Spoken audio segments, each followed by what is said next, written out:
The earth is speaking. Listen. Can you hear me? I am the earth.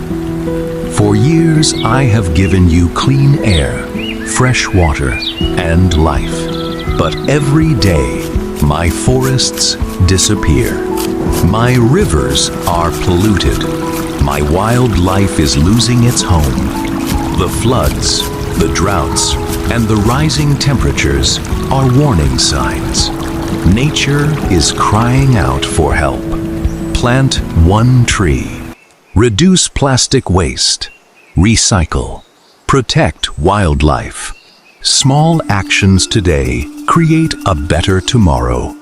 The earth speaks to all of us. The question is, are we listening? Protect our planet. Our future depends on it.